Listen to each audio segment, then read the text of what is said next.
गोपीकिशन बाजोरिया आणि विप्लव बाजोरिया पिता पुत्रांनी उद्धव ठाकरेंची भेट घेतल्याची माहिती समोर आलेली होती। ओएसिस फर्टिलिटीच्या तज्ञांनी आयव्हीएफ उपचार पद्धतीद्वारे 1 लाखांहून अधिक जोडप्यांना मातृत्व प्राप्तीचा आनंद दिला आहे। मोफत अपॉइंटमेंट बुक करण्यासाठी आजच संपर्क साधा। त्यावर आता स्वतः गोपीकिशन बाजोरिया यांनी स्पष्टीकरण दिलंय। उद्धव ठाकरेंना भेटल्याची बातमी खोटी आहे।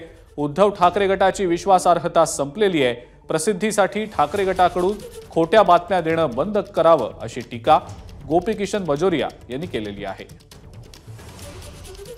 आणि या संदर्भात आपण पुन्हा एकदा निलेश बुधावले आमचे प्रतिनिधी यांच्याकडे जाऊया। निलेश, ठाकरेंच्या भेटीच्या वृत्तावर बाजोरियांनी आता स्पष्टीकरण दिलंय, काय नेमकी माहिती?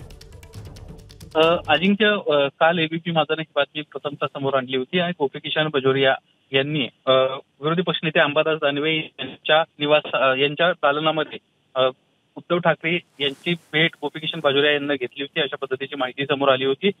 यावेळी उद्धव ठाकरेंना त्यांना मागच्या गोष्टी विसरून पुन्हा एकदा कुठेतरी संधी मिळाली पाहिजे अशा पद्धतीची मागणी करण्यात आल्याची देखील माहिती एबीपी माझाला विश्वसनीय सूत्रांना दिली होती। हीच बाब आता गोपीकिशन बाजोरिया यांच्या वतीनं फेटाळण्यात आलेली आहे। जाणीवपूर्वक उद्धव ठाकरे गटाच्या वतीनं अशा पद्धतीच्या बातम्या केल्या जात आहेत असा त्यांचा आरोप आहे आणि त्यांना या वृत्ताचं खंडन केल्याचं आपल्याला पाहायला मिळतं। ठीक आहे निलेश, धन्यवाद सविस्तर माहिती दिली त्याबद्दल।